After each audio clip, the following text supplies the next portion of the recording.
that kind of extension of moral sympathy beyond kin group or even species boundaries, to recognize that there need to be no boundaries in the kind of attentiveness to fellow creatures. Who does this practice actually benefit? If it's disastrous for animals, disastrous for humans, and disastrous for the environment? And the answer is it's generating profits for a small number of people in a sort of very highly concentrated industry. Let's look for ways of building bridges and finding ways to engage people wherever they are in religious or secular contexts with how the things that they're committed to might point them to a different practice in relation to animals.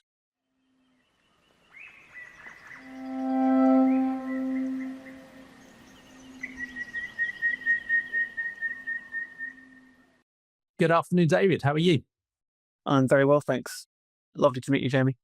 Yeah, it's lovely to meet you in person. I've long been fascinated by your work, and I think you might be maybe a perfect guest for Sentientism, because we love talking about worldviews here. We obviously love talking about the foundations of morality and ethics, and your work touches on so many of those different aspects. You know, your job title at the moment gets right to the heart of one of our questions. You know, I think your chair in theology and applied sciences.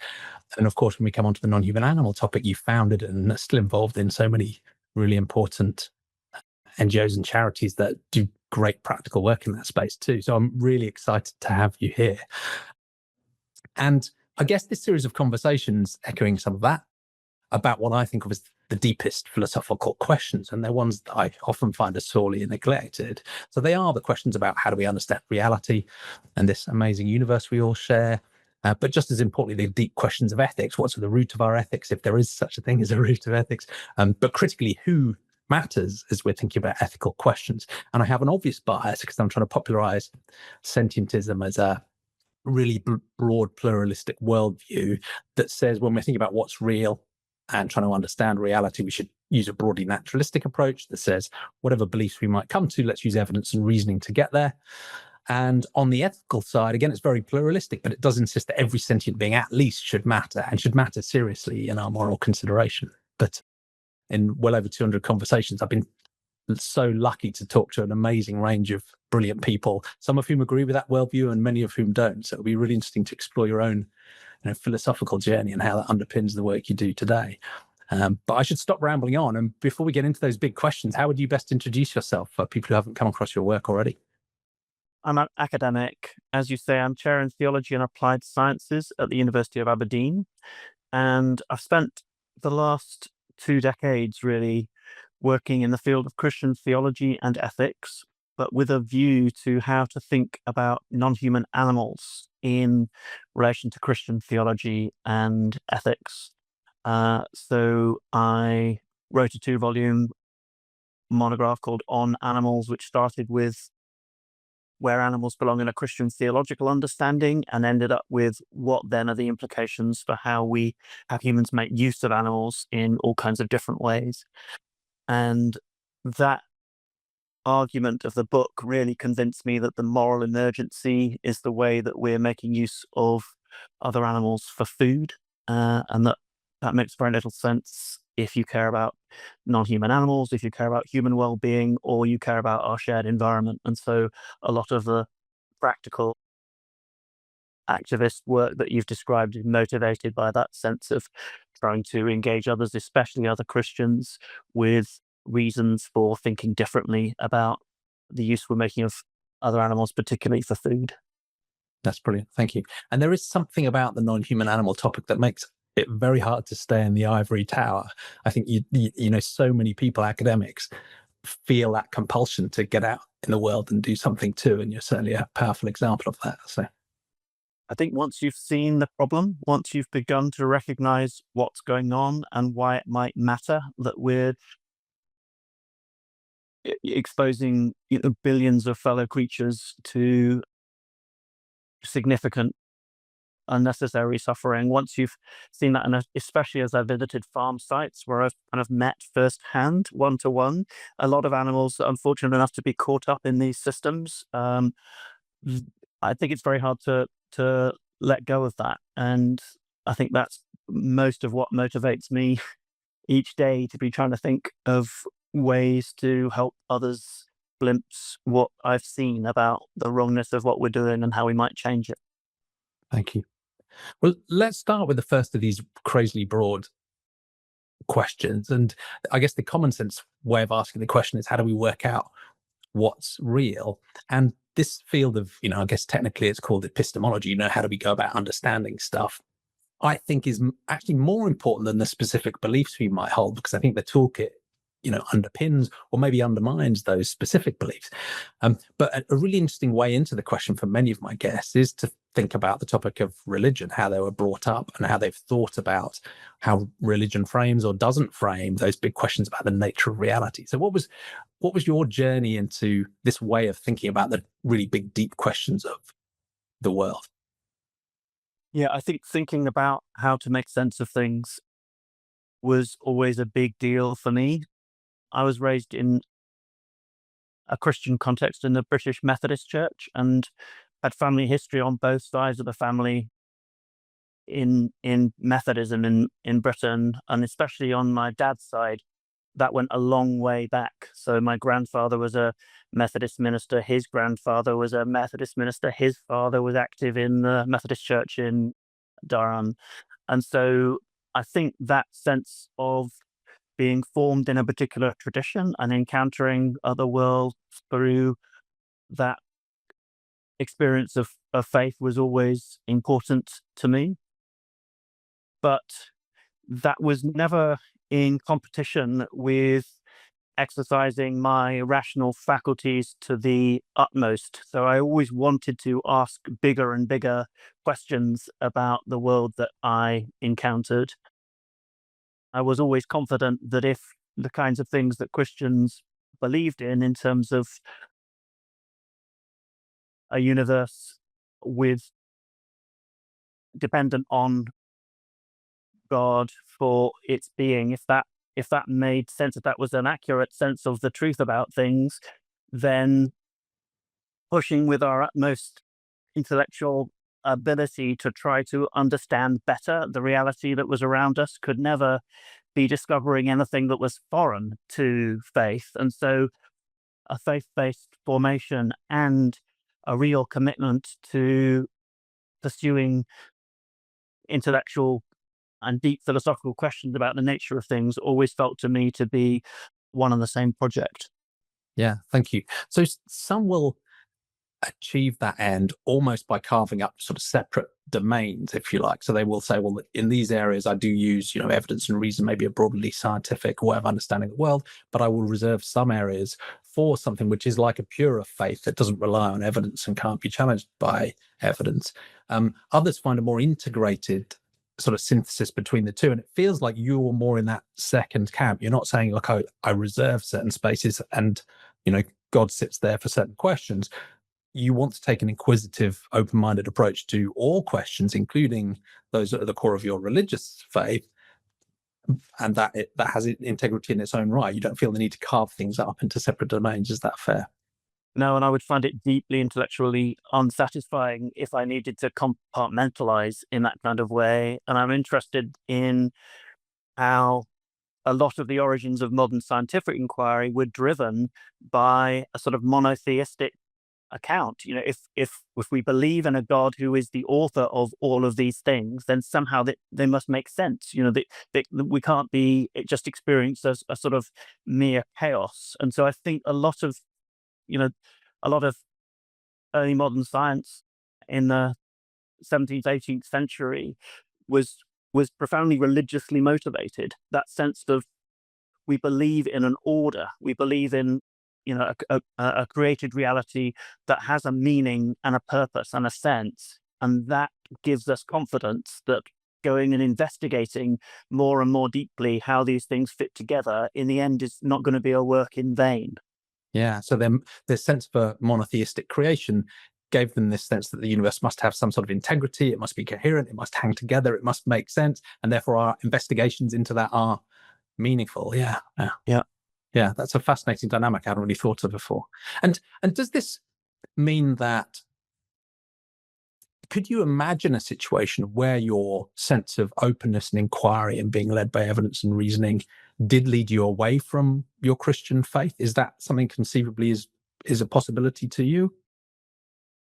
Yes, absolutely. I think in the event that I found there was some sort of deep problem that and inconsistency in what I was trying to sort of integrate and fit together, I think that could well make me think differently about my faith and probably has influenced the way that I've received faith. So as a Christian theologian, I understand my task to be being attentive to all that has been received in kind of Christian texts and traditions over a couple of millennia and more, and then working out what it means to give an account of things that have been transmitted across that tradition in the light of the reality that we confront today. And so that means that whatever faith means today can't be the same as what faith was 100 years ago, because it's engaging with new sets of questions, and that always means that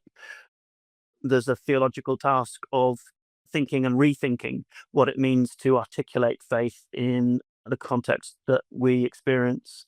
And I remember as an undergraduate almost trying to conduct a experiment on myself, trying to think, well, could I work through what it would mean to sort of take the death of God seriously?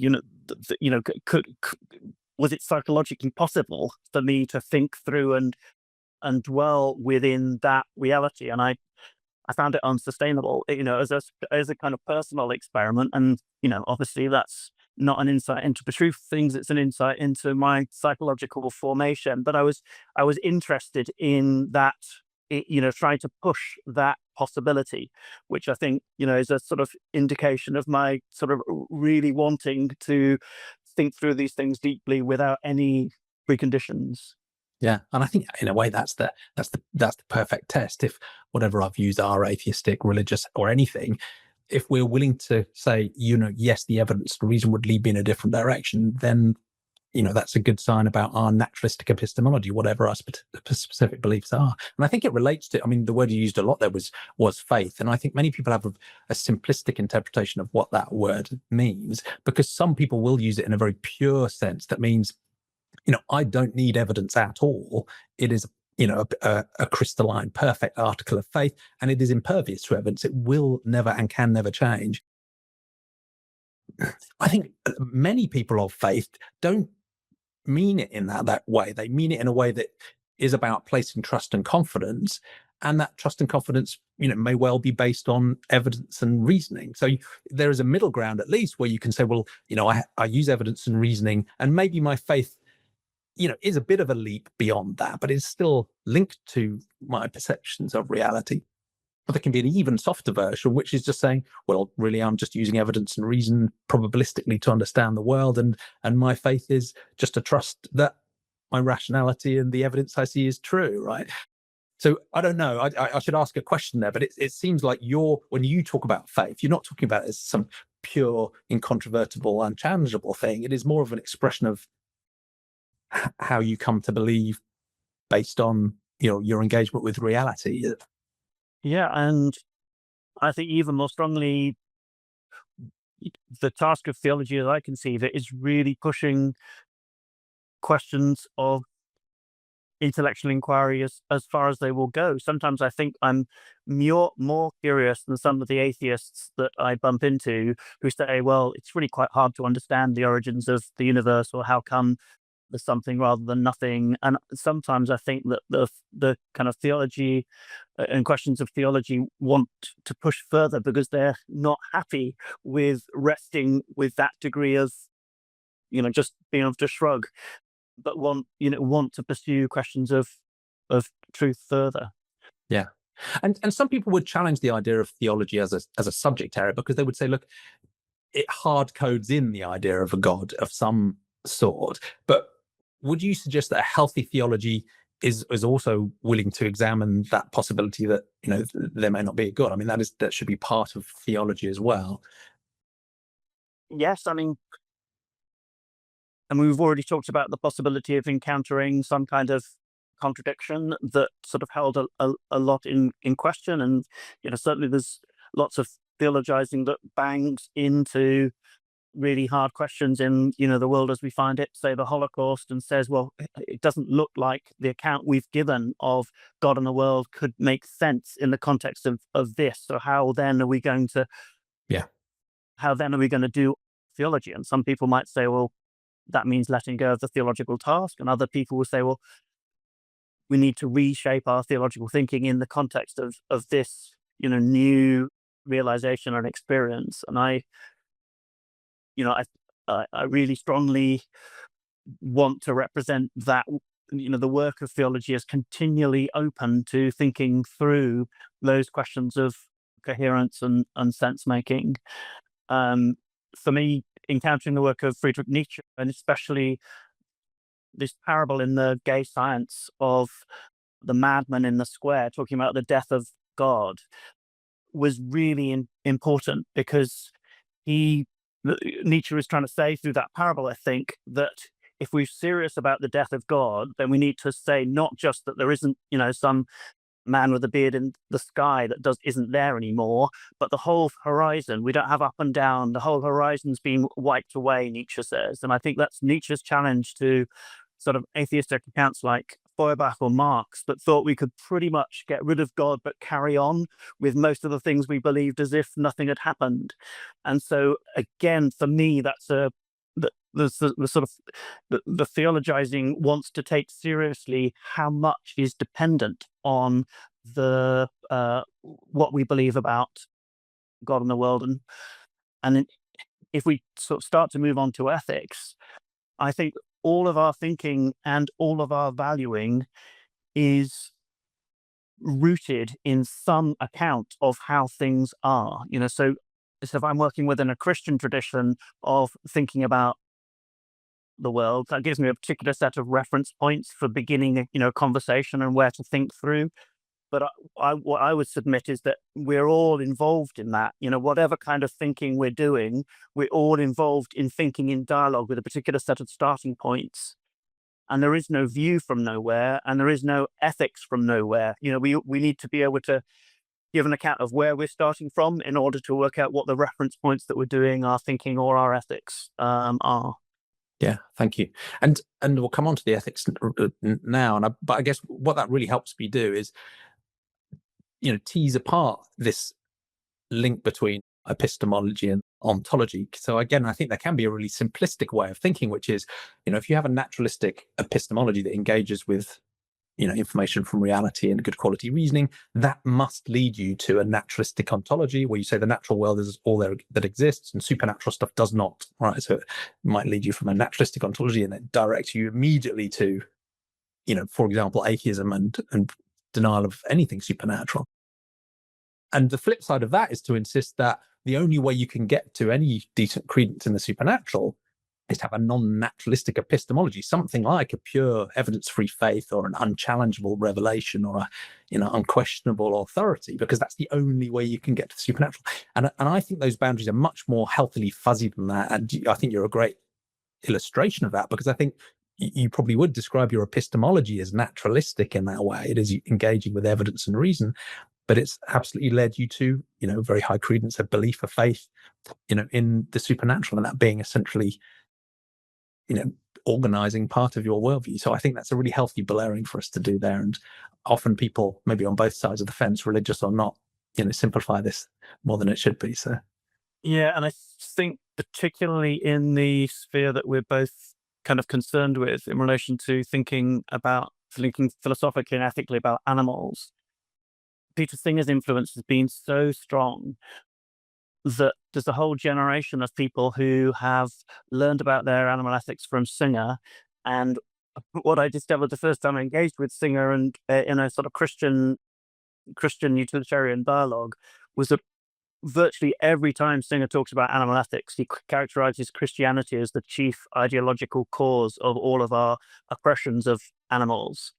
And I think it's quite important to name that, challenge it, as I have done in dialogue with Peter, because I'm just more skeptical than Peter is, because I think every time humans have wanted to exercise power over other creatures, they have wanted to find a rationalization for that. And whatever the current kind of ideology is, has been the source for that justification. And so when Christianity was the dominant part of a sort of thought world, it was Christian answers people looked for to justify their exploitation of animals. But in secular contexts and in early modern contexts and humanistic contexts, there are all, or even in ancient Greek context, there are all kinds of alternative accounts of why we can justify human supremacy. And so I think it's the desire to justify that starts, and then we'll just take on whatever kind of ideological apparatus we want in order to justify the actions that we find convenient to do. Yeah, and I think that that human capacity for rationalizing things we want to do is probably one of our tragic core competences. And I think you're absolutely right that whatever our worldview, whatever our context, we will always find an answer. And if if people like me engage very richly in communities dominated by humanists and atheists and secularists and so on, and I can guarantee you their lack of a Christian worldview, has not enlightened them, more than the average person on the street into the types of sort of all-encompassing non-human animal ethics that you and I share. So I think it's an important point, and a nice segue onto the ethical question. So sometimes I blur together the sort of what matters question and the who matters question. So you can go where you like on that. But in a way, the what matters question is quite interesting to start with, because I guess it is really about, before we start to think about who matters, it's what's at the root of our ethics, what do good and bad and right and wrong even mean for us. And so I'm interested in even your earliest thoughts as a kid, obviously growing up in a Methodist household. What did you think those roots were for you, and how has that shifted over time if those fundamentals of ethics have changed? It's hard to be sure how far this is an accurate representation of my sort of childhood self, but I think from early on, I've probably had the sense that if the kinds of things that we're saying about God are true, if God is the creator of all things, including us, and God is gracious to us and other creatures, then the kind of the basis of ethics is how are we to live in response to that understanding of how things are? What are the sort of implications for the kinds of life that we live? And for me, within Methodism, there were different strands, and my family heritage through my grandfather was through primitive Methodism, which was the strand of Methodism that was really engaged with preaching the gospel in working class communities. So primitive preachers would be going to sort of pit heads and where farm workers were in the fields and so on. And the reason that in the UK some trades union units are still called chapels is because primitive Methodism played such an active role in educating women and men to become preachers and equipping them to be leaders in their communities. And so primitive Methodism and the trades union movement were quite strongly associated. And that kind of radical formation, I think, was quite important for my understanding of the ethical task. One story I tell is probably I'm 7 or 8 and we're going for a walk through a little wood alongside a golf course quite near to my house with my grandfather. And a sort of ill-advised golfer shouts across to us, "Don't you know you're on private land?" And my grandfather shouts back without any hesitation, "The earth is the Lord's," which is a quote from the Psalms. Right? So he just lived with this very real sense that he knew sort of a truth about things through his religious formation, which had really significant practical implications. It's only a few years ago I learned that when he was a Methodist minister during the Second World War in Portsmouth, he would drive round with a loud hailer on the top of his car advocating for pacifism in the middle of the Second World War in Portsmouth, a naval center. And so that sense that faith gave you a sort of vision and gave you a responsibility to be saying things even when they were unpopular, I think was a really significant feature of my world. I think, and then, I was raised in a house where anti-nuclear weapons activism and CND was a kind of a big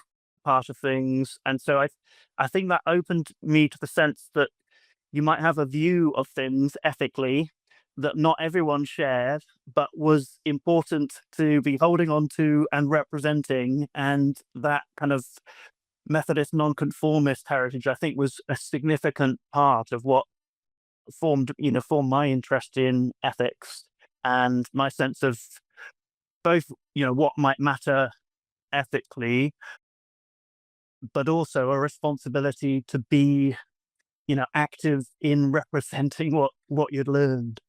Yeah. So there's something there about being nonconformist and not being constrained by social norms into maybe harmful patterns.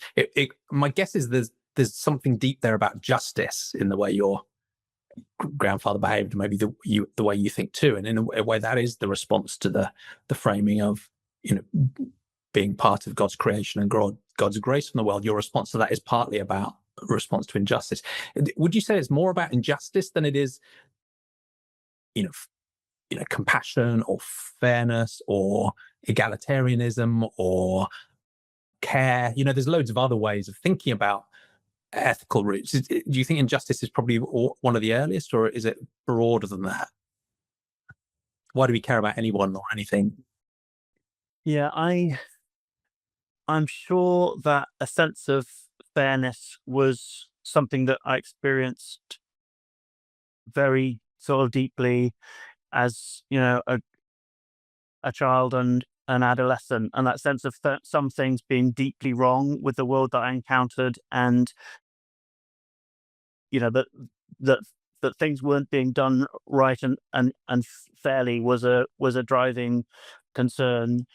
I wonder now, though, whether the deep truth behind that is a sense, the way I would tend to start now in sort of giving an account of the basic things of things is a faith in being a beloved creature of God alongside other beloved creatures of God. And so that sort of God's love for the world that God loved into being, and a sense of what it might mean to be responsible to that gracious love, not just for oneself, not just for one's fellow human beings, but for all creatures that one is sort of living alongside with. And so that's the kind of key way I'm often characterizing the moral task to fellow Christians, is to say, what would it mean to live in accordance with the love of the God that we confess for ourselves and all other creatures? Yeah, thank you. And another, I think, a oversimplistic challenge to some people with the religious worldview and religious ethics is to do with divine command theory. So the sort of caricature is, if we don't have a religious worldview, we might be ethical and moral just because we directly have compassion for others or we care for injustice, whereas the religious are only being moral because God told them to do it. So it's a threat of heaven or, the reward of hell. It's, the school teacher looking over your shoulder. That's the only reason you don't cheat. And people will say, well, that almost takes the ethics out of someone who's following a divine command theory, because you as a being aren't really being ethical. And the way you frame your response, it feels very different to that. It's not caring because we're told to care, right? It feels like a very different sort of response. I don't know whether you'd say more about drawing a distinction there or. Yeah, so I did my doctoral work and wrote my first book on a Swiss theologian of the 20th century called Karl Barth. And Karl Barth did do his ethics through this idea of divine command. So I've engaged in a lot of detail with this framing of religious ethics as divine command. And for Barth, that was, I think, to try to secure the possibility that in ethics, we might need to deal with something radically other than our own sort of established set of preferences and interests. I think Barth wanted to hold on to the possibility that we could encounter something radical, new, and challenging in what was demanded of us that wasn't kind of explicable just by like everything that we would find around us. So that the command, comes to us as something that's other. But in sort of other moods, he would also say that the command comes to us as like the command of our deepest, most loving friend. So the sense of this being not so much, an external demand, but not a demand that was, normally, at odds with our own interests, but a sense of something that was a sort of deep fittingness in relation to the kind of people that we are and, we're called to become. And certainly in my own ethical work, I don't lean on the command as metaphor. I talk instead primarily about ethics as discerning how to respond to what we have received. And in a way, I think that echoes with some of what you're setting out within Sentientism in terms of a response to how things are and the reality of things.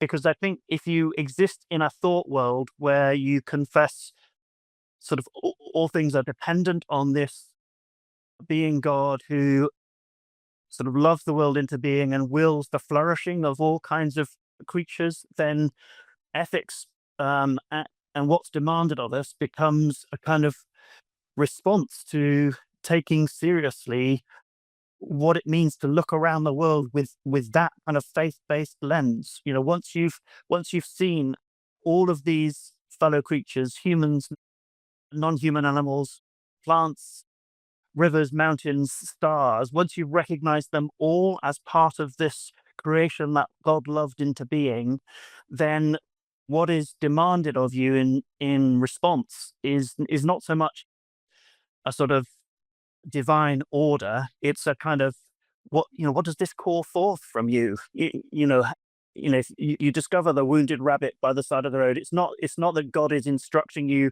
this rabbit needs looking after. It's just once you see that fellow creature and you kind of respond in love towards that, then the ethical demand is already clear. Yeah. So it's more a loving with or a reflection of that example or a response to that grace and creation and compassion. It's not following an instruction, blindly following instruction. Yeah. And I think you're right. There are some really interesting parallels here because in a sense, from a completely, non-religious standpoint, I think the religious and the non-religious could probably agree roughly descriptively on where some our sort of ethical feelings have come from, because we can look at our fellow non-human animals and our evolutionary history, and it's pretty clear that certainly, at least in mammal species and many others, a mother would care for the child and vice versa, and we might care for relations and kin and group members because of reciprocity, right? So there's all sorts of hard-edged evolutionary reasons why we might come to descriptively care about others and each other. And whereas in a non-religious context, we might then say, well, it's just a matter of luck that we have the cognitive ability to sort of build on those, those basics and then formalize and extend and think more broadly and, have compassion even for others that we are not related to or are very different from us, and we can imagine what it's like to be them. And that then is the ethical draw and the ethical pull. And your stance, I think, would probably echo all of that, but would layer on this sense of it also being a response and an echoing and an engagement with the love of your God too. So it's there's that descriptive core we might both agree on. I think we might even agree on some of the formality about how we might want to extend that and care about others. And then I think your stance has this additional layer that you could add onto that picture. It's some interesting parallels.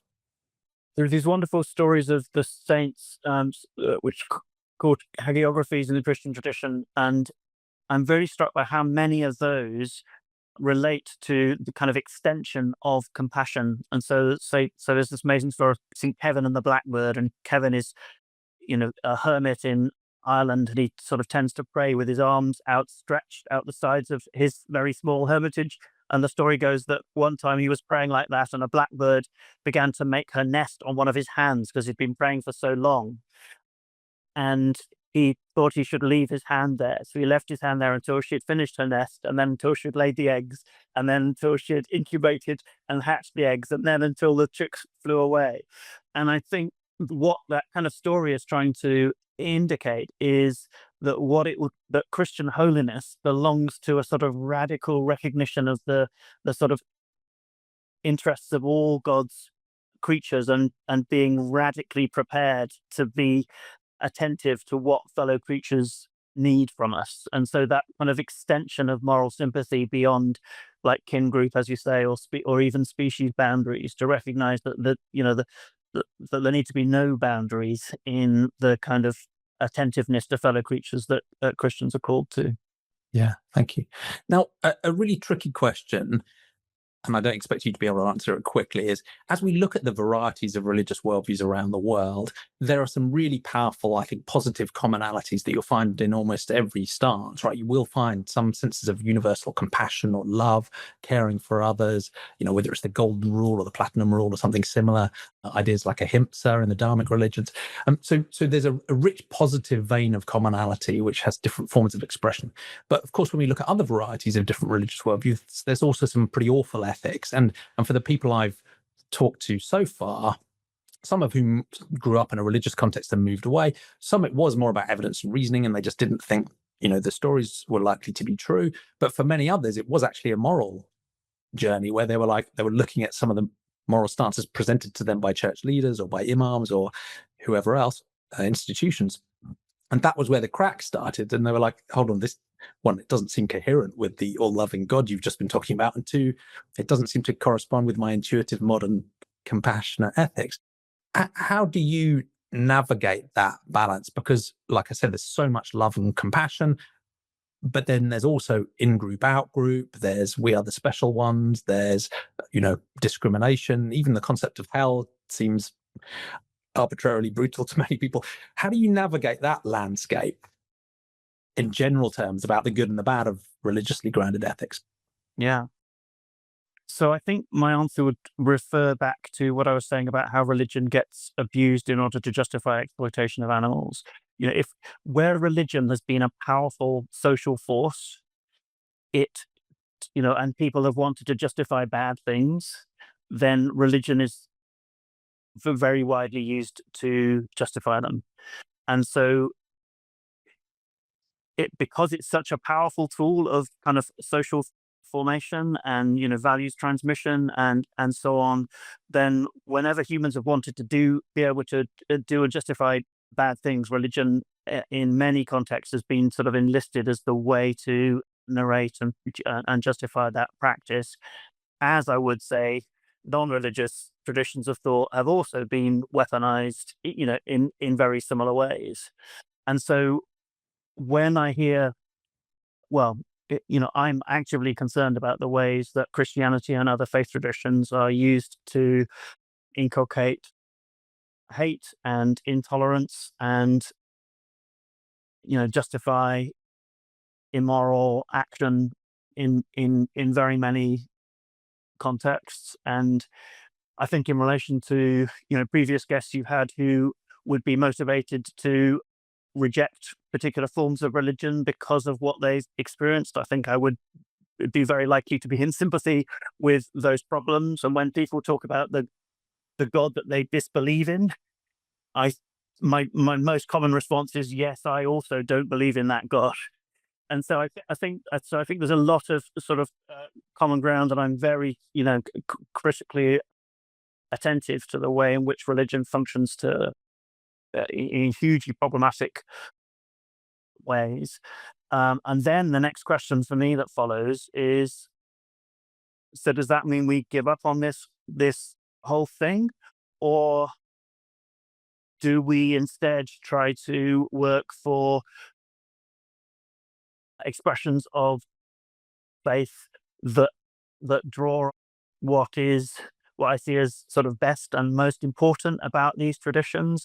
I guess my hunch is that where we try to abolish religious institutions, we find that either there is a kind of vacuum of organizations, able to engage with the task of how to get people to meet and shape values in particular ways, or that the institutions that replace religious traditions don't turn out to be any more reliable in shaping people well than the religious ones that they try to replace. And so I guess what keeps me in the church today is that I think that there are many insights among fellow Christians that ones that are really direly needed in the world that we confront. And my best sense of what it makes sense for me to do is to be working within religious communities to argue and work with others who kind of making the case for a faith that's competent to respond to the pressing questions of our time. But I'm at least as concerned as, your previous guests about the ways that my faith and the faith of others has been used in problematic ways. Yeah, thank you. Now, the next part of this ethical question is the question about who matters, our moral scope. And we've given the game away already in the conversation about some of the ways we think here. But again, I'm interested in your journeys you've thought through that, because I think many listeners or viewers with a Christian worldview would come along with pretty much everything you've said so far about, reflecting God's grace and love and compassion, but they might restrict that in certain ways, and you have a more expansive view. So what was your journey thinking about who mattered? Again, even dredging back into our memories of childhood, how did you start to think about who mattered, and how did that broaden and extend eventually even beyond humanity? Again, I'm a little bit suspicious of my self-narrative when I've been asked this question. But I do remember we remember the stories better than we remember the reality these days. Yeah, exactly. But I do remember as a teenager, like encountering for the first time various examples of cruelty. So I remember a classmate when I was 14 or 15, we each had to do a class presentation, and a classmate presented on these appalling LD50 tests for toxicity of chemicals, where you measure the toxicity of a chemical just by increasing its concentration until half a population of rabbits die. And I just remember that some gut sense of that's a horrific thing, and I'm part of a world in which that is taking place, and I'm scandalized, by it. And I think we ran into other examples of animal cruelty as a child that were influential for me. And I wonder now. So John Wesley, who was the founder of Methodism, was unusually concerned as an 18th century figure for animals and for the suffering of animals. And so he preaches a famous sermon called The General Deliverance, where he talks about, Christian redemption being relevant to the animal creation. And he says, and look at all the cruelties that we're visiting on animals in the streets every day. And because we see their place in a Christian understanding of salvation, we ought to be especially concerned for how they're being abused in the world that we find it. And it turns out that Methodists in particular, alongside other nonconformists and other Christians in British history, were drawing attention to the suffering of animals in significant ways, so much so that in the mid 18th century, there's a story I think Samuel Johnson records of a meeting where someone gets up from the table and opens the window to let an insect out of the window, and someone points to them and say, "Look, they're going all Methodist."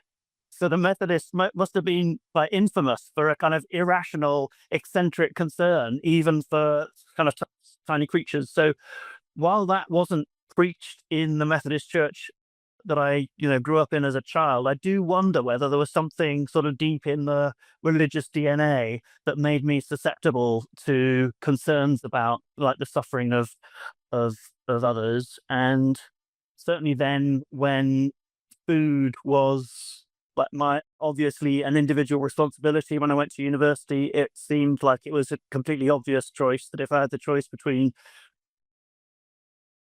a menu that required the suffering and death of animals and a menu that didn't, it just seemed like a morally obvious thing that I would choose the vegetarian option. And so I turned vegetarian when I was 18, and it took me a bit longer to make connections with veganism, but been vegan for at least the last 20 years. And so that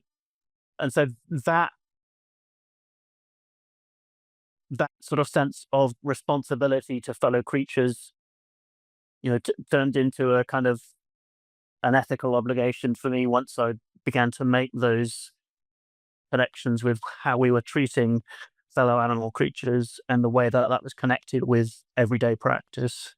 And why do you think you made that connection at 18? Because I think many 18-year-olds would agree with you, needlessly causing suffering and death to an animal is bad, but for a variety of different reasons struggle to make that practical connection into, okay, therefore I should stop, buying the products that make these things happen. What was going on in your head that made that link, do you think, that others don't?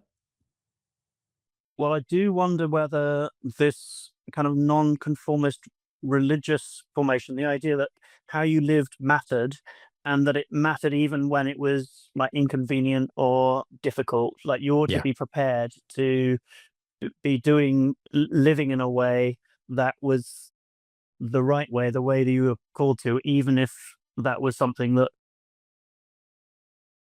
didn't seem immediately convenient. I think that was quite an important part of the kind of ethical formation that I received through my church.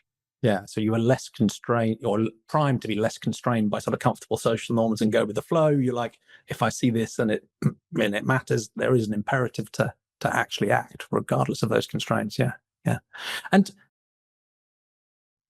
that's fascinating. Thank you. Obviously, a really important part of your life's work has been working through Christian ethics with respect to non-human animals. And again, we could talk about this for hours and hours, but what's your overall story for why a Christian worldview should take non-human animal ethics seriously, and how does that play out? And what evidence do you draw on from Christian texts or traditions when you're working with other people in the Christian faith to push them in our direction? So often I find myself in a situation where I'm kind of meeting a Christian I haven't met before, and they say, "So what do you do?" And I say, I work on animal ethics." And one of the common responses, maybe I used to get this more than I do now, but one common response I used to get was, "Well, didn't God make the animals for humans to use?" And my response is, "So where does it say that in the Bible?" And it turns out, I think a lot of Christians do have this sense of the Christianity teaching that God made everything else for the sake of human beings, and that's not what I find in Christian texts and most Christian theological traditions. So the way I would talk to fellow Christians about this stuff is to say, Christians are monotheists. They believe that that one God is the creator of all creatures. That everything that exists is made by this God. And one of the key arguments that Christian theologians had in the first centuries of the church was against Gnostic accounts that thought that the world was a nasty place, and then we ought to try and escape from it into some sort of better spiritual reality. And Orthodox Christian theologians were arguing against that for the goodness of creation. And so they were saying, no, the God is good, the God that we worship is good, and the creation that God has made is good. And so there's a really fundamental kind of theological affirmation of the goodness of the creation in which we exist. And so I say Christians confess, the first chapter of Genesis sets out the idea that all creatures are dependent on God. God brings them into being, declares them good, and wills their flourishing. That's the kind of opening statement of the Bible.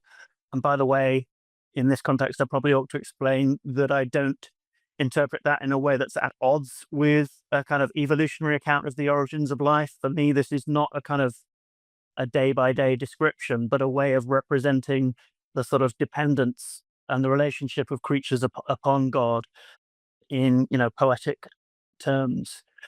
But it's then striking that in those early chapters, which are probably being written, well, almost certainly being received by an agrarian community that is depending on animals for food, when they think about what must have been the case when the world began, they think about an existence in which humans and other animals weren't eating other animals for food. So Genesis 1 sets out an idea of animals and humans and other animals eating plants to get by.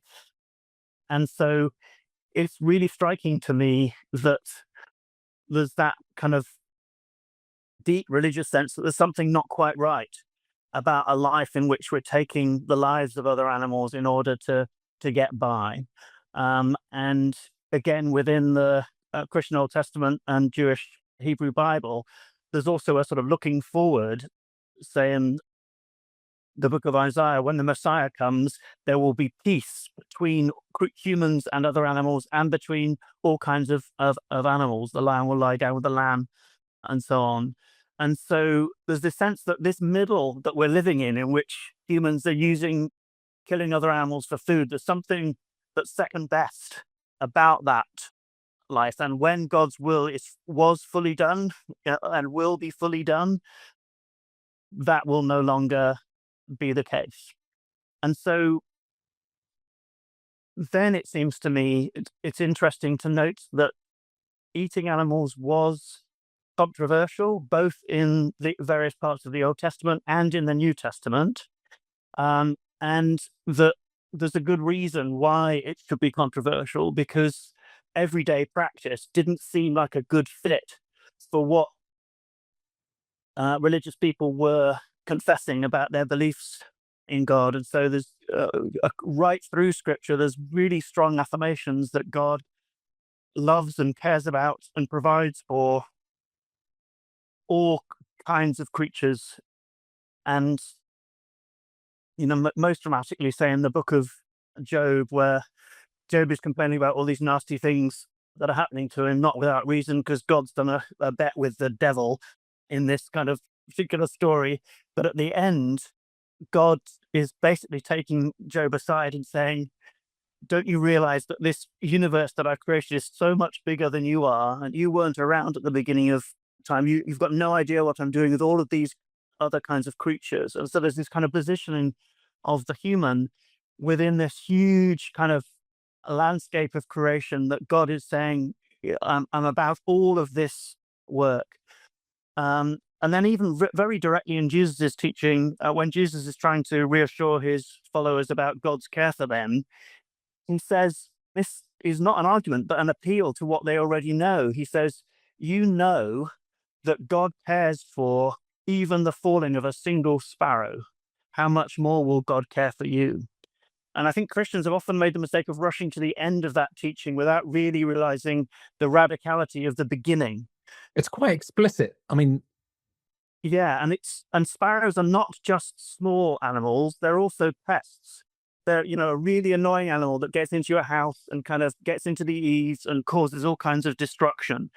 And Jesus' teaching is saying, you all know that God cares even for the falling of a single sparrow. Your Father is concerned about that. How much more will your Father concerned about you? And so I'm less interested in the kind of worries about the relative value of humans and sparrows in that teaching, than to say, what would it mean to really live in a way that respected God's care for even the humblest of creatures? And that is what links for me with, St. Kevin and the blackbird, or with the person who's letting the insect out of the window because they see them beating their head against the glass. So that sort of sense of compassion for all of these fellow creatures seems to me a non-negotiable part of what it means to think Christianly about the world. And so then it becomes a question, among fellow with fellow Christians about, so what follows from that vision? And of course, there are lots of times when humans have been dependent on killing animals for food or treating them with insufficient care in particular ways. But it seems to me that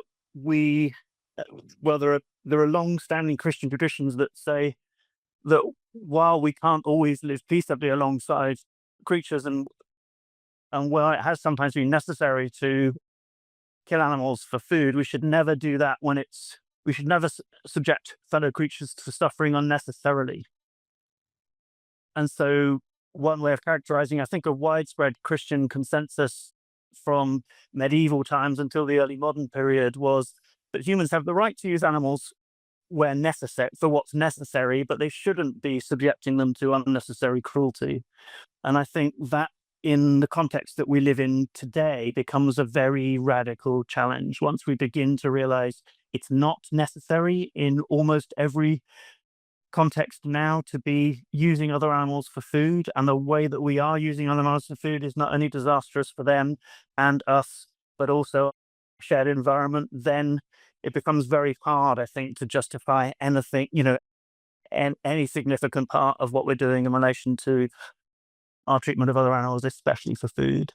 Yeah, thank you. So there's, again, going back to the goodness of God, the goodness of creation, the sense that we've drifted or moved away from that goodness in some way. There's some corruption or problem, but then the promise that we could get back there. And on that journey, a call to compassion, whether it be for the sparrow or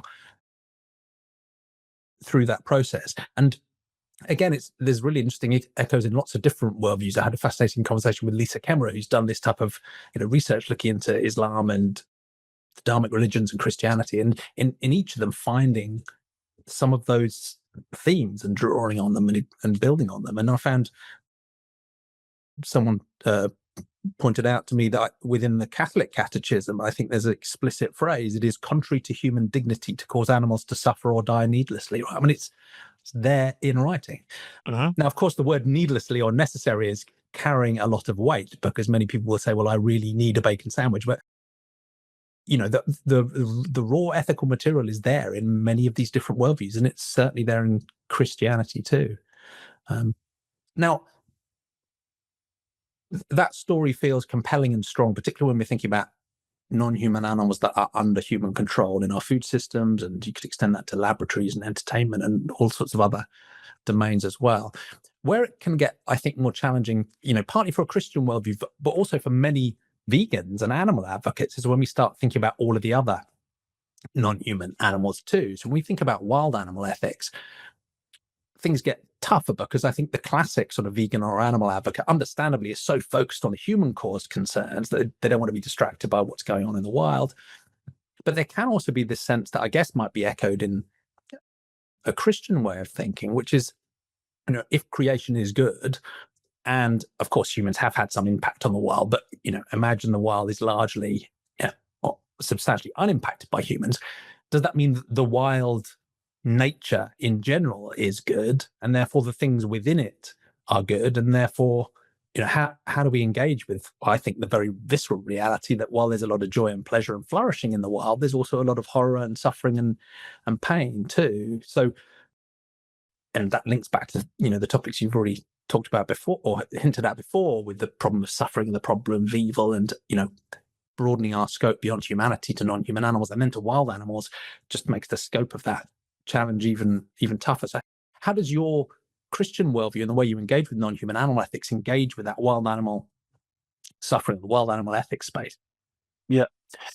So I think that the kind of theology I'm interested in is a kind of theology that's not primarily concerned with a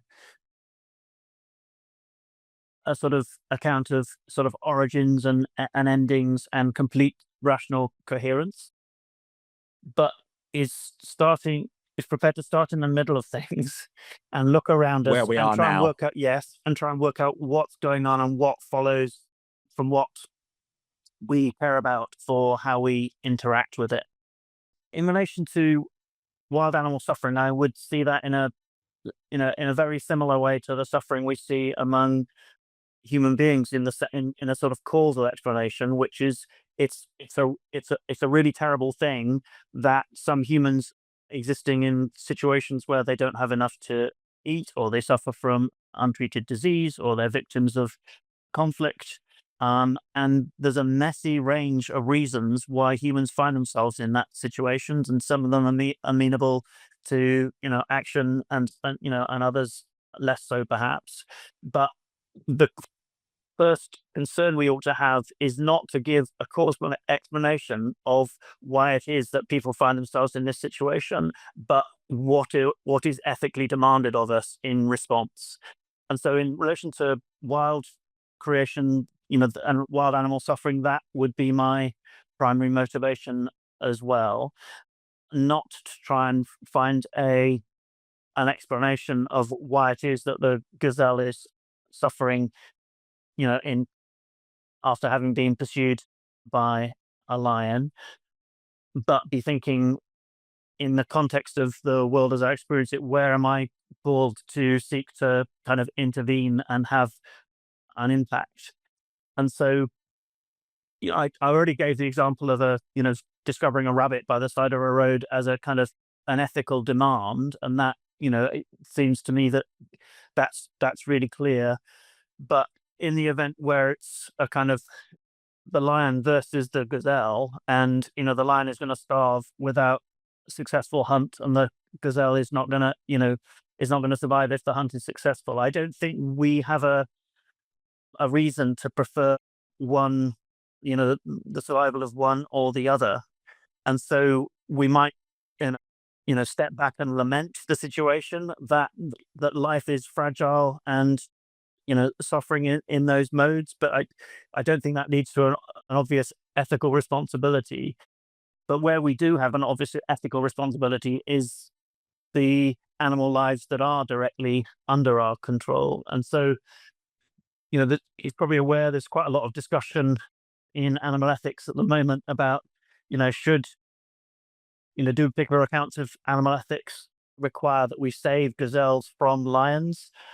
I think that's a very, very problematic thing to be spending very much time over, when we've almost, eradicated all of the wild spaces where, wild animals get to live, because we've so far expanded human power over our environment that we've, taken habitat away from animals. 96% of the mammal biomass on Earth is now humans plus farmed animals. We've mind-blowing, isn't it? Yeah. So we've just got this tiny space of wild nature left, and the last thing I think we should be doing is trying to intervene to impose views of how that should be managed. Instead, we need to be making more space for wild nature, and the primary way we're going to do that is by subjecting fewer animals to life in industrial animal agriculture, which is the sort of major driver of why human beings are needing more and more land. So So maybe one day we could be feeding Impossible burgers to the lions so they can lay down with the lamb, as Isaiah prophesied. But, that's not something you prioritize right now. Yeah, let's put our farms in order before we worry about what lions are doing to gazelles. Yeah, thank you. Now, one thing that's clear as you talk is that there is a strong pull about a concern for the individual and what it's like to be them. They're suffering, they're flourishing.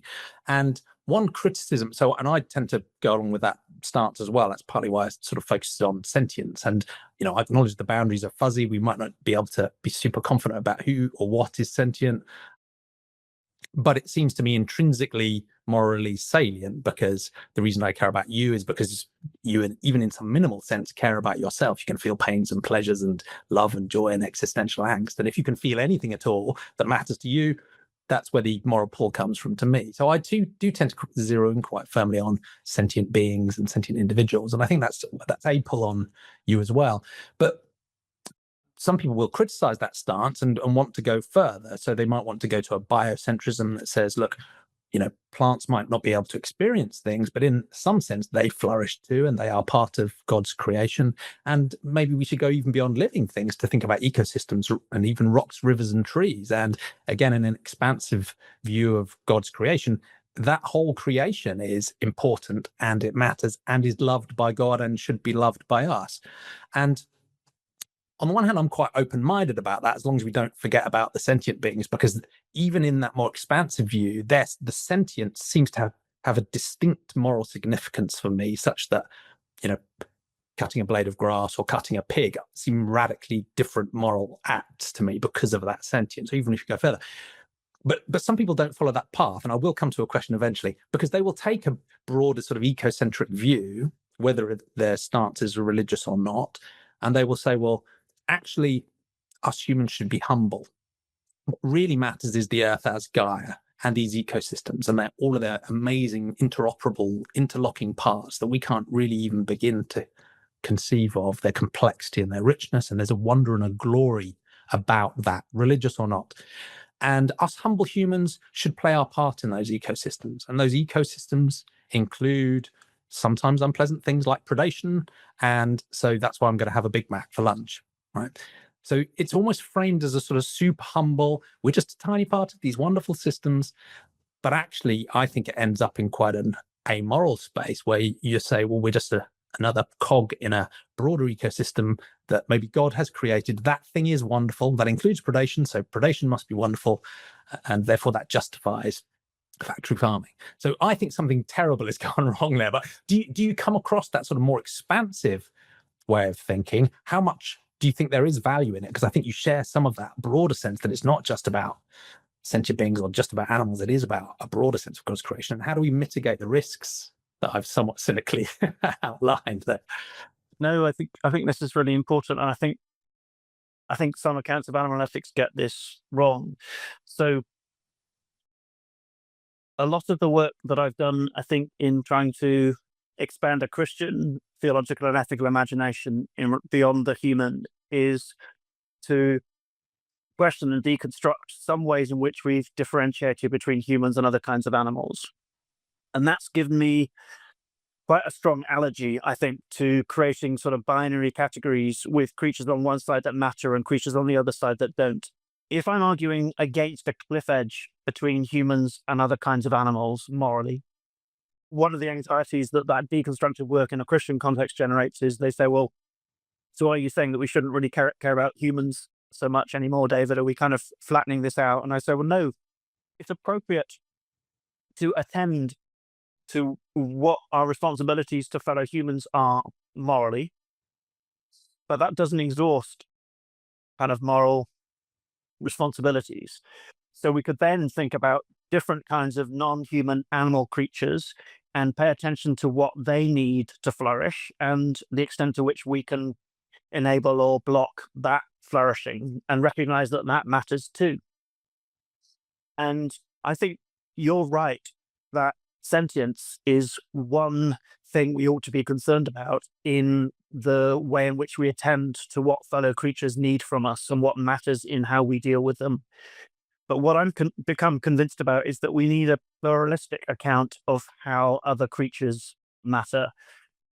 And consciousness or sentience or even the ability to feel pain might not be the end of how we think morally about more than human creatures. And so if we think about the category of the animal, obviously humans are animals, chimpanzees are animals, ants are animals. There's this kind of myriad complexity and diversity of animal life, and that will require all kinds of very different moral treatment once we begin to pay attention to what particular fellow animal creatures need of us. But as you're aware, the boundary between animal and non-animal is sort of fuzzy as well. Slime molds are a particular sort of difficult, boundary case. What I've become more interested in is thinking about this category of creaturely flourishing as a way of understanding if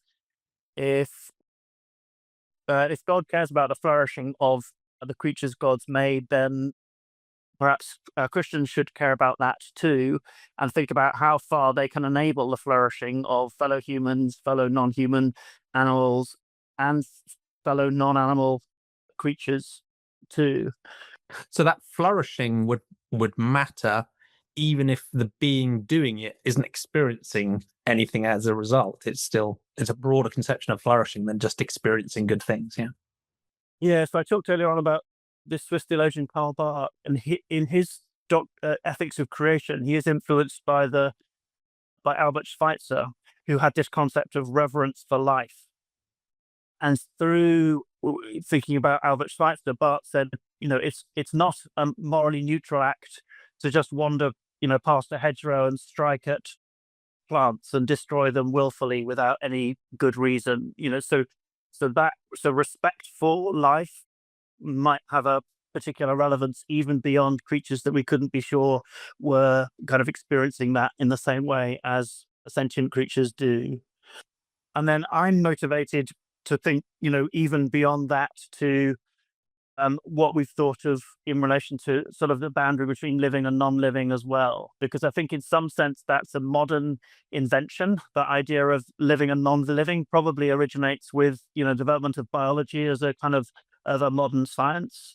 And I think but there are both sort of biblical worldviews and indigenous worldviews that aren't terribly interested in that living non-living division. And when we look at particular examples of how we interact with sort of creatures that in that biological sense would be classified as non-living, like mountains or rivers, I think it begins to be reasonably clear that we could wrong a mountain by mining it in a way that just sort of cuts the top off, or we could wrong a river by, dumping a whole lot of effluent from poultry farms so that it's no longer an environment that creatures could live in. And what I think is really important is that I don't think we need an account of animal ethics that depends on the denial of moral responsibility beyond the human.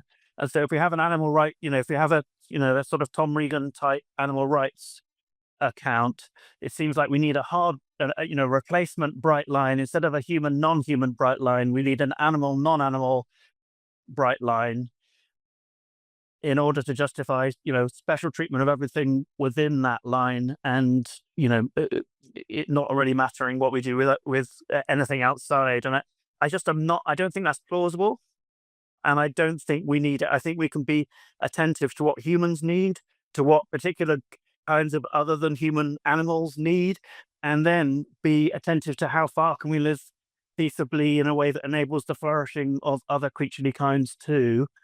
And I don't think that means the flattening of the way in the way that a lot of people are kind of anxious about, because we can be attentive to the needs of particular kinds of creatures, across that expanse. And I think it ends up in an account that's much more plausible than any of these kind of narrow accounts which say only this matters.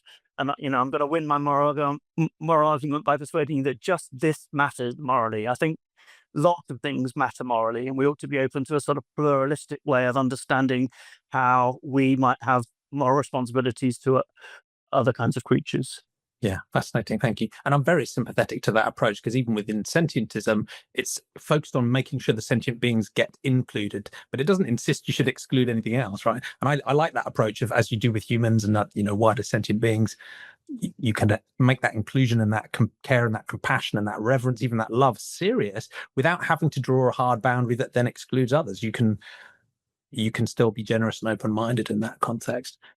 And I also like the way you resist the worry of, if everything matters, then nothing does, that sort of flattening, because we can be very clear about who matters and why they matter, and in what regard, their flourishing, their interests, their needs can be viscerally relevant in very different ways. So that resists that flattening. And I also like your, hesitation about, binaries and clearly defined concepts, because we have a human desperation for really well-defined binary, crystal clear categories. But the more we try and force them onto reality, the worse they work. And I don't think reality is that interested. So, concepts can be useful, of course, right? But if we reify them and think they're perfect and clear, then reality will have different opinions often. So, and sorry, just in relation to the particular bit that you mentioned about predation as an excuse for factory farming, I still remember the very, very first thing I ever wrote in relation to animals was based on a conversation I had when I was putting my daughter Rebecca to bed when she was about 7 or 8 years old. And she said, "Daddy, why do some people eat animals?" And I said, "Well, I suppose they think lions eat gazelles, so it must be okay for us to eat animals as well." And she said, "Yes, but Daddy, lions don't have the choice." And it seems to me there are very poor ways of reading the ethical relevance of the world we sort of see around us for our own behavior, and that example of saying, okay, well, lions eat gazelles, therefore it must be fine for us to be killing animals for food, I think is just a very weak and implausible way of relating well, I guess it's epistemology and ethics. And we need to recognize that we need much more sophisticated ways of understanding what our responsibilities are, rather than just thinking we can emulate a particular account of what we see in the world outside the human. Yeah, and it's absolutely not reflected in your worldviews, moral imperative for us to have moral responsibility, right? I mean, it would essentially involve denying that call, right? Yeah, thank you. So, given your, you like to challenge categories and boundaries. Again, this is maybe an unfair question to ask, because I want to get onto our final big question in the time we have left. But how do you think about, if we go beyond the living, the potentially for artificial intelligences to be morally salient, whether or not they could be sentient? So some will say, they could be sentient, and if they're sentient, they should matter. Others will say maybe they can't be sentient, but they could be agents in some sense. They could flourish in this wider sense, even if they don't experience, so they should matter. What's your, if it's possible to give a quick answer, what's your thought about going even beyond the biological in terms of our moral consideration? I think we should be curious and open to the possibility of discovering other kinds of creatures for whom their lives matter. And at the moment, I don't think large language models, which, basically suggesting what's the most probable thing to find next in a text string, I don't think that is yet a plausible candidate for what you'd need to do to be needing moral regard. But I think we should be sort of open and curious about that. And I think that there are already examples of ways in which we, by not being prepared to give the possibility of artificial intelligence sort of benefit of the doubt, I think we may be impeding basically human responses. So, for example, if we create artificial robots that are kind of humanoid and think it's okay to be acting in abusive ways towards them, I think we're very likely to find that that is problematic in the way that humans relate to other humans after having sort of learned behaviors. So we ought to be very cautious about thinking about new practices in relation to the sort of artificial beings that we are beginning to surround ourselves with. Yeah, thank you. Well, this is deeply unfair because you've got 5 minutes left for you to answer, how do we make a better world? If you could run over a bit, then I could talk to you all day, but I do want to respect your time. So this how do we make a better world question, we've obviously framed it quite an expansive way of thinking about what matters and who matters and the nature of reality as well. So in a way, we've sort of given ourselves a bigger problem than someone who might have a narrower worldview. But I'd love to know your thoughts on this space. One, and it may seem odd to ask a Christian this, do you have a sort of utopian vision for our shared world that we think we could be heading towards? But of course, I'd love to know more about the practical things you've done, both in the role of worldviews in driving us in a more positive way, the education initiatives you've run, the charities you've set up as well. So you can start from a utopian vision if you have one, but then, which levers have you been trying to pull to try and take us in a better direction? So I think Christian thought world is one way of recognizing a tension between the world as we experience it and the world as it could and should be. So I've already talked about sort of biblical visions, which think to origins and futures in which the will of God is fully done. And I think that's been a powerful motivation for kind of social change, that sense of a gap between the world as is and the world as it should and could be. And so I think, in a sort of Christian theological language, people talk about that as the kingdom, kingdom of God. In Jesus' teaching, Jesus talks about the kingdom of God is in a sense already present, and is also as a sense coming in the future, and things will be done differently there, and God's will would be fully done. And so that sort of dynamic, which that's a version of the kind of that utopian structure, which I think drives the possibility of a kind of religious action to witness to or seek to collaborate in the bringing in of something that's new and different and better. And as I say in my own work, I set myself the task On Animals Volume 2 of surveying how humans are currently treating other kinds of animals. And so I started off with the uses of animals we make, the way we use animals for food, and I talk about textiles, and then talk about animals we use for labor, animals we use for research experimentation, animals we use for sport and entertainment, animals we use as companions, and dealings with wild animals.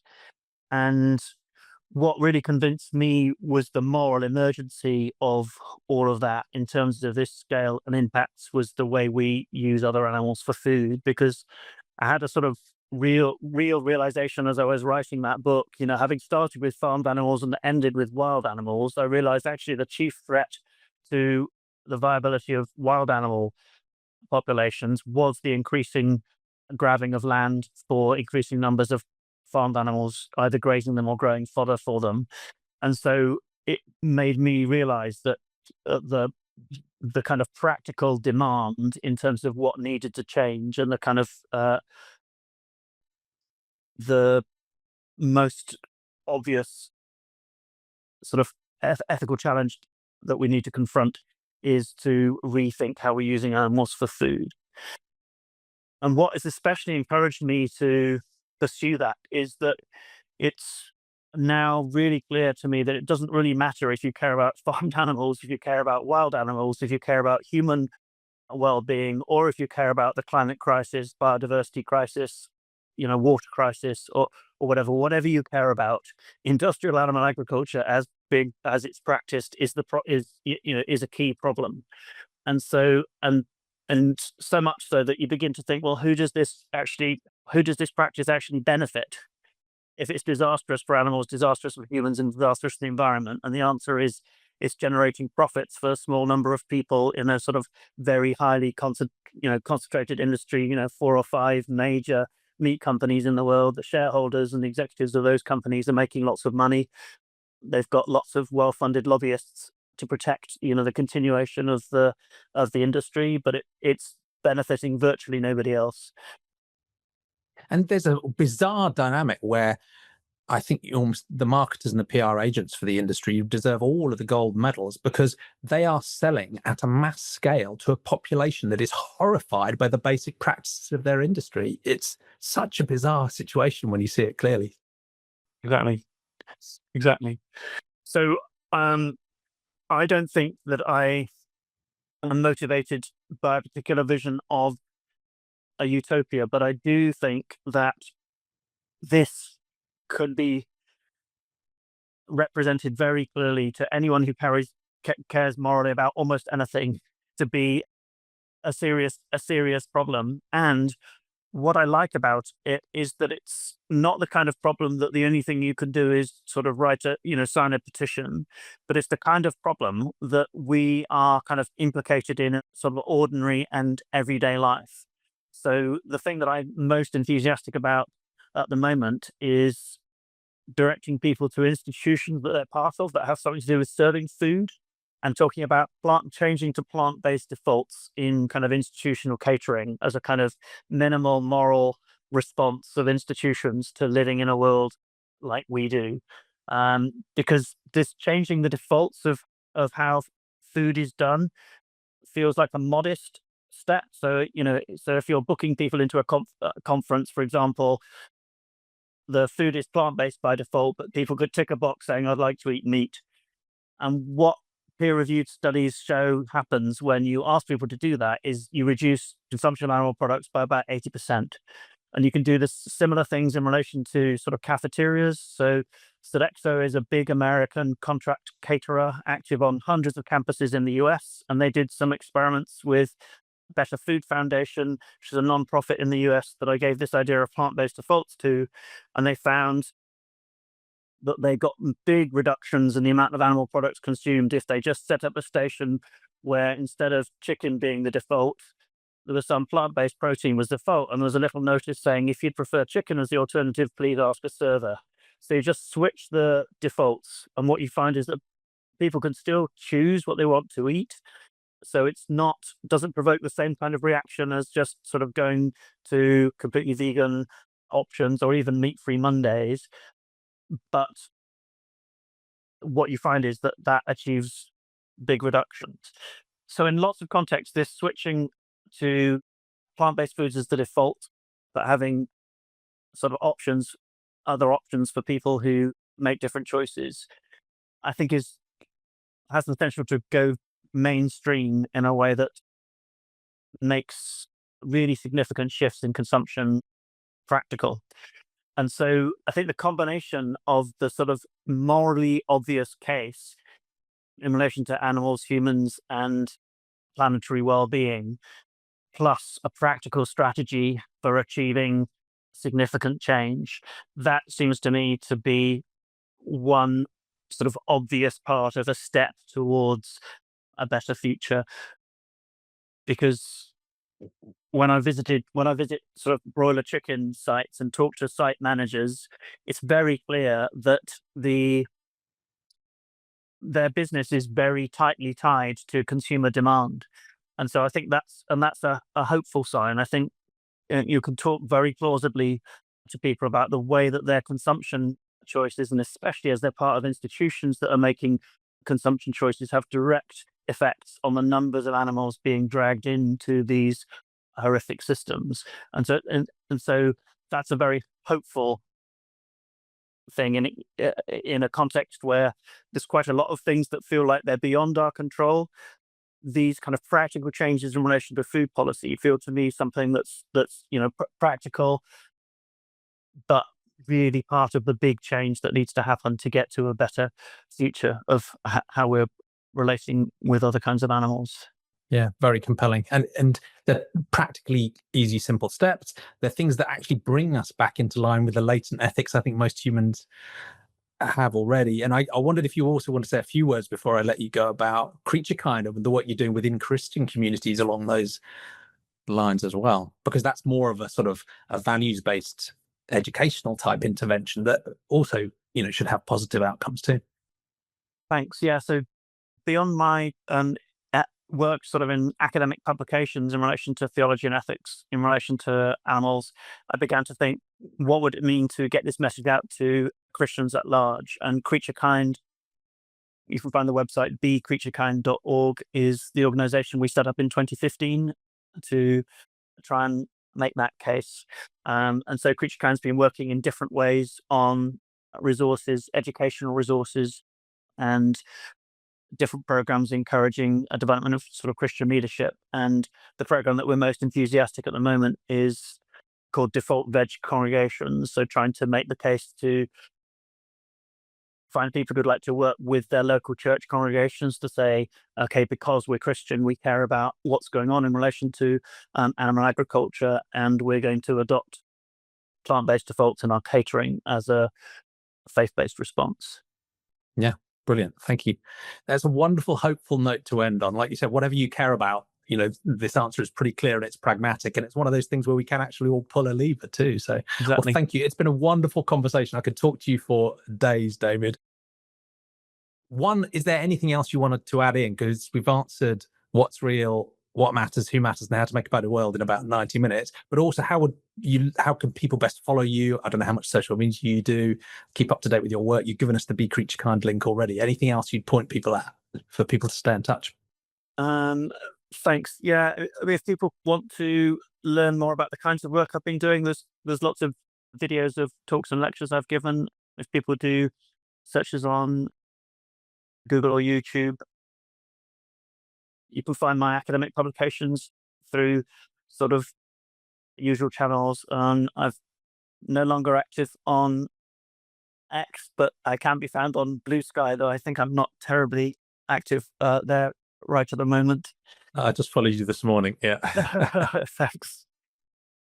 I suppose the last thing I would say in relation to the kind of Sentientism audience is that I would really like for people who are motivated to care about this stuff for religious or non-religious reasons to be looking for ways to collaborate on sort of practical initiatives to make things better. So when I was in conversation with Peter Singer, I was saying to Peter, look, Peter, I don't think you're going to make Christians kinder to animals if you tell them to give up on the Bible and their faith first. And I think let's look for ways of building bridges and finding ways to engage people wherever they are in religious or secular contexts with how the things that they're committed to might point them to a different practice in relation to animals.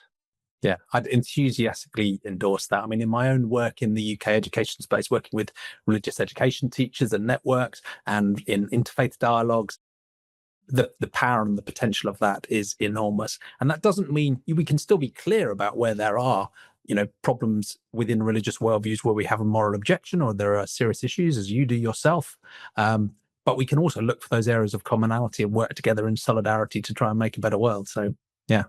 Wonderful note to end on. Well, thank you so much. It's been great to have you as a guest on Sentientism, and please do stay in touch. More power to you. Thank you, David. Thanks for having me, Jamie. Great to talk.